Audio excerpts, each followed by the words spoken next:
नमस्कार और the deep dive में आपका स्वागत है। आज हमारे पास जो स्रोत हैं वो हमें भारतीय संविधान की आत्मा तक ले जाते हैं। हाँ, यानी उसकी प्रस्तावना तक, प्रियम्बल। बिल्कुल, प्रियम्बल। इसे संविधान का पहचान पत्र भी कहा गया है और यूपीएससी जैसी परीक्षाओं की तैयारी करने वालों के लिए तो ये मतलब एक तरह से बाइबल है। बिल्कुल। और ये सिर्फ एक फॉर्मल इंट्रोडक्शन नहीं है, ये पूरे संविधान का विजन डॉक्यूमेंट है। एक तरह से कह सकते हैं स्टार्टअप इंडिया का 1947 वाला मिशन स्टेटमेंट। क्या बात है, स्टार्टअप इंडिया का मिशन स्टेटमेंट। मुझे ये एनालॉजी बहुत अच्छी लगी। तो आज का हमारा मिशन है इसी मिशन स्टेटमेंट की गहराई में उतरना। हाँ, इसकी एक एक परत को खोलना। ये जो भारी भरकम शब्द है, संप्रभु, समाजवादी, पंथ निरपेक्ष, लोकतांत्रिक गणराज्य, इनके अंदर असल में क्या छुपा है और न्याय, स्वतंत्रता, समता और बंधुत्व का जो वादा है उसका क्या मतलब है। चलिए देखते हैं। तो प्रस्तावना की शुरुआत ही इन दमदार शब्दों से होती है।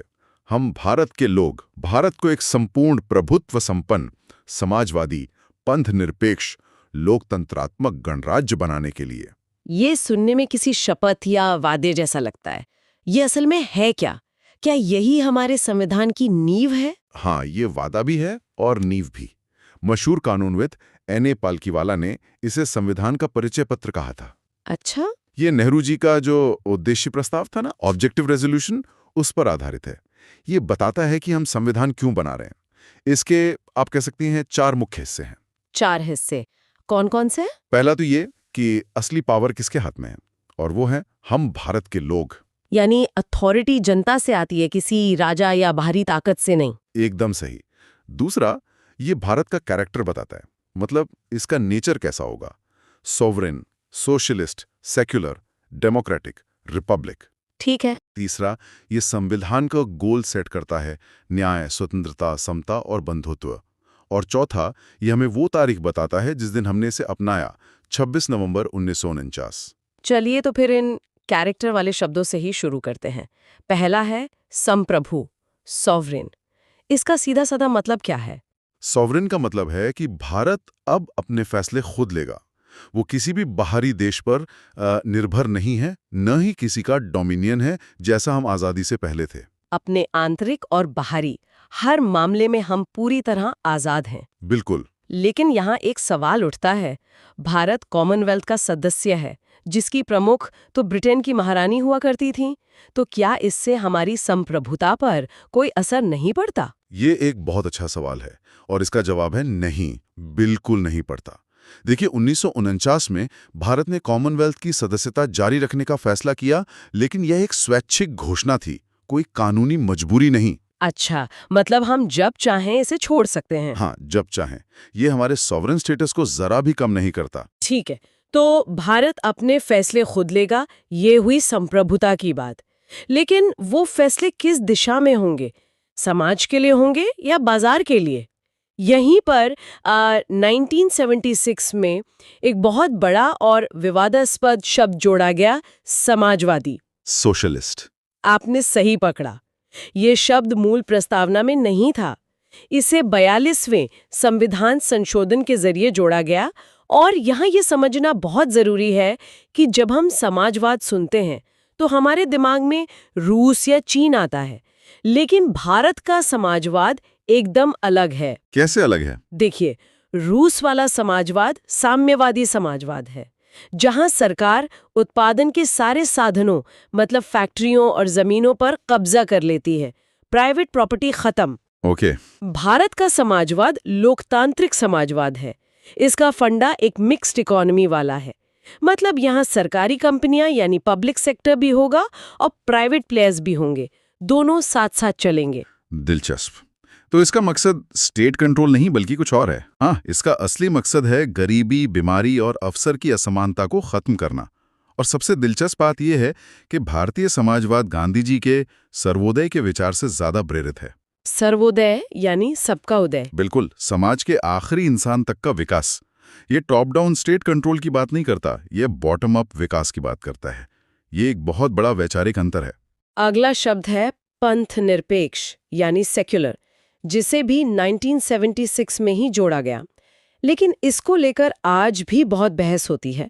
कुछ लोग कहते हैं कि भारतीय सेक्युलरिज्म पश्चिमी सेक्युलरिज्म से अलग है, जहां धर्म और राज्य के बीच एक मजबूत दीवार होती है, यहाँ वैसा नहीं लगता। बिल्कुल सही मुद्दा उठाया आपने।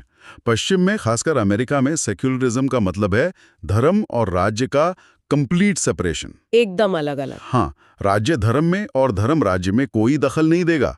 लेकिन भारत की पंथ निरपेक्षता सर्वधर्म समभाव के सिद्धांत पर आधारित है, यानी सभी धर्मों का समान सम्मान। तो यहाँ राज्य धर्म से पूरी तरह अलग नहीं है। नहीं, यहाँ राज्य का अपना कोई धर्म नहीं है, लेकिन वो सभी धर्मों से एक प्रिंसिपल डिस्टेंस यानी सैद्धांतिक दूरी बनाए रखता है।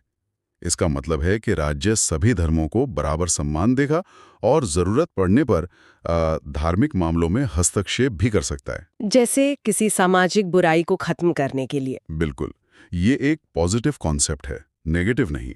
और इसकी भावना तो संविधान में अनुच्छेद 25 से 28 में पहले से ही मौजूद थी। अब आते हैं लोकतांत्रिक यानी डेमोक्रेटिक पर।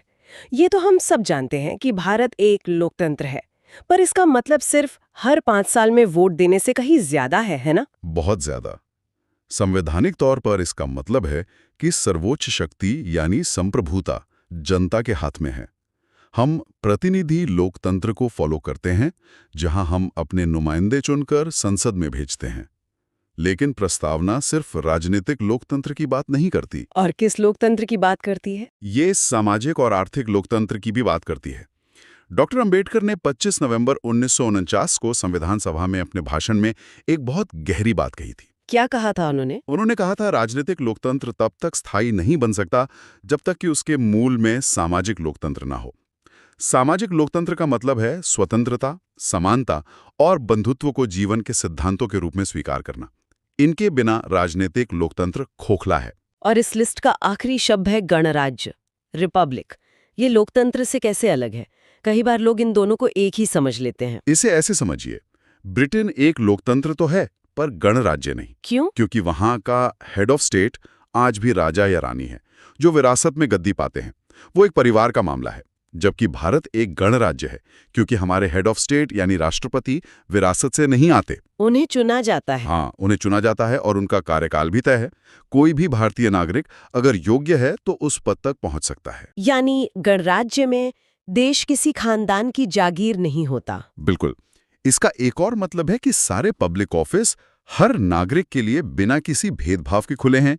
कोई विशेषाधिकार वाला वर्ग नहीं है। ये तो हुए भारत के कैरेक्टर वाले शब्द। अब उन 4 महान आदर्शों या वादों पर आते हैं जो प्रस्तावना करती है। पहला है न्याय, जस्टिस। प्रस्तावना में 3 तरह के न्याय की बात की गई है, सामाजिक, आर्थिक और राजनीतिक। सामाजिक न्याय का मतलब है कि जाति, रंग, धर्म, लिंग के आधार पर किसी से भेदभाव नहीं होगा। तो ये सिर्फ कोर्ट कचहरी वाले न्याय की बात नहीं है, ये समाज में बराबरी की बात है। और आर्थिक न्याय? आर्थिक न्याय का मतलब है कि आर्थिक कारणों से किसी के साथ भेदभाव न हो और सरकार आय, संपत्ति और अवसर की असमानता को कम करने की कोशिश करे। और राजनीतिक न्याय? उसका मतलब है कि सभी नागरिकों को समान राजनीतिक अधिकार मिले, जैसे वोट देने का अधिकार, चुनाव लड़ने का अधिकार। ये आदर्श हमने 1917 की रूसी क्रांति से लिए हैं। बहुत खूब। अगला वादा है स्वतंत्रता, लिबर्टी। इसका मतलब है व्यक्ति की गतिविधियों पर बेवजह की रोक टोक न हो और उसे अपने विकास के पूरे अवसर मिलें। प्रस्तावना विचार, अभिव्यक्ति, विश्वास, धर्म और उपासना की स्वतंत्रता की गारंटी देती है। लेकिन ये स्वतंत्रता एब्सोल्यूट तो नहीं हो सकती है ना? इसकी कुछ सीमाएं भी होंगी। बिल्कुल, ये असीमित नहीं है। हमारे मौलिक अधिकारों में भी इन स्वतंत्रताओं का जिक्र है, लेकिन उन पर रीजनेबल रिस्ट्रिक्शंस यानी तार्किक प्रतिबंध भी लगाए जा सकते हैं। जैसे देश की सुरक्षा या पब्लिक ऑर्डर के आधार पर? हाँ, बिल्कुल। देश की सुरक्षा, पब्लिक ऑर्डर, नैतिकता, इन आधारों पर इन्हें सीमित किया जा सकता है। स्वतंत्रता, समता और बंधुत्व के ये आदर्श फ्रांस की क्रांति से प्रेरित हैं। फिर आता है समता, इक्वालिटी। इसका मतलब है कि समाज के किसी भी वर्ग के पास कोई खास विशेषाधिकार नहीं होंगे और हर व्यक्ति को बिना भेदभाव के बराबर अवसर मिलेंगे। प्रस्तावना प्रतिष्ठा और अवसर की समता की बात करती है। से सुनिश्चित कर सकता है। आपने बिल्कुल सही कहा, यह भाईचारे की भावना है। संविधान इसे एकल नागरिकता या सिंगल सिटीजनशिप के जरिए बढ़ावा देता है। हम सब चाहे किसी भी राज्य या धर्म के हों, सिर्फ भारत के नागरिक हैं। हाँ। और प्रस्तावना कहती है कि बंधुत्व को दो चीजें पक्की करनी होंगी। पहला, व्यक्ति का सम्मान, और दूसरा, देश की एकता और अखंडता। यहां भी ये अखंडता शब्द 1976 में 42वें संशोधन द्वारा ही जोड़ा गया था। यहाँ एक बहुत ही दिलचस्प और कानूनी दांव पेंच वाला सवाल उठता है। सालों तक ये बहस चलती रही कि क्या प्रस्तावना असल में संविधान का हिस्सा है भी या नहीं। ये तो एक लीगल थ्रिलर जैसा लगता है। हाँ, ये भारतीय कानून का एक बहुत बड़ा सवाल रहा है। शुरुआत में 1960 के बिरूबारी संघ मामले में सुप्रीम कोर्ट ने कहा कि प्रस्तावना संविधान का हिस्सा नहीं है। हिस्सा ही नहीं है? नहीं। कोर्ट ने माना कि ये संविधान निर्माताओं के दिमाग को समझने की एक चाबी तो है, पर यह संविधान का अंग नहीं है। लेकिन फिर कहानी में एक बड़ा मोड़ आया। एक ऐतिहासिक मोड़, और वो था 1973 का केशवानंद भारती केस, जो भारतीय कानून का सबसे बड़ा भूचाल था। 13 जजों की अब तक की सबसे बड़ी बेंच बैठी, महीनों तक सुनवाई चली। और नतीजा ये हुआ कि सुप्रीम कोर्ट ने न सिर्फ अपना पुराना फैसला पलटा, बल्कि ये भी कहा कि प्रस्तावना संविधान का एक अभिन्न अंग है। और इसी केस ने बुनियादी ढांचे का सिद्धांत भी दिया था, है ना? हाँ, कोर्ट ने एक नई लक्ष्मण रेखा खींच दी, बुनियादी ढांचा यानी बेसिक स्ट्रक्चर की। उन्होंने कहा, संसद जी, आप संविधान में बदलाव कर सकते हैं, लेकिन उसकी आत्मा को नहीं मार सकते, और प्रस्तावना को उसी आत्मा का एक महत्वपूर्ण हिस्सा माना गया। अच्छा। बाद में 1995 में LIC ऑफ इंडिया मामले में भी कोर्ट ने इसी बात को दोहराया। तो इसका मतलब है कि संसद प्रस्तावना में संशोधन कर सकती है, लेकिन उसकी मूल भावना को नहीं बदल सकती। एकदम सही। आप प्रस्तावना में संशोधन तो कर सकते हैं, लेकिन आप उन मूल तत्वों को नहीं हटा सकते जो संविधान की नींव हैं। और अब तक इसमें एक ही बार संशोधन हुआ है? सिर्फ एक बार, 1976 में 42nd संशोधन द्वारा, जिसमें 3 नए शब्द जोड़े गए, समाजवादी, पंथ निरपेक्ष और अखंडता। और इस संशोधन को वैध माना गया क्योंकि इससे बुनियादी ढांचा मजबूत हुआ, कमजोर नहीं। तो कुल मिलाकर प्रस्तावना सिर्फ एक खूबसूरत शुरुआत नहीं है, ये हमारे संविधान का GPS है, उसका दर्शन है, उसकी आत्मा है। ये हमें लगातार याद दिलाता है कि हम एक राष्ट्र के रूप में कहाँ जाना चाहते हैं। इसमें बस एक और कानूनी बारीकी है। प्रस्तावना की प्रकृति गैर न्यायिक है, नॉन जस्टिसेबल। इसका क्या मतलब हुआ? इसका मतलब है कि आप सिर्फ प्रस्तावना के आधार पर कोर्ट जाकर कोई अधिकार नहीं मांग सकते। ये न तो सरकार को कोई शक्ति देती है और न ही उस पर कोई रोक लगाती है। लेकिन जब भी संविधान के किसी अनुच्छेद का मतलब स्पष्ट नहीं होता, तो अदालतें उसकी सही व्याख्या करने के लिए प्रस्तावना का सहारा लेती हैं। ये एक मार्गदर्शक तारे की तरह काम करती है। तो यहाँ श्रोताओं के लिए सोचने के लिए एक विचार छोड़ते हैं। प्रस्तावना में सामाजिक, आर्थिक और राजनीतिक न्याय, स्वतंत्रता और समानता का एक महान वादा किया गया है। संविधान को अपनाए हुए 7 दशक से ज्यादा हो चुके हैं। आज भारत इन आदर्शों को हर नागरिक के लिए हकीकत बनाने में कहाँ तक सफल हुआ है? शब्द तो दस्तावेज में दर्ज हैं, लेकिन क्या प्रस्तावना की वो भावना आज हमारे समाज में, हमारी सड़कों पर, हमारी बातचीत में जीवित है?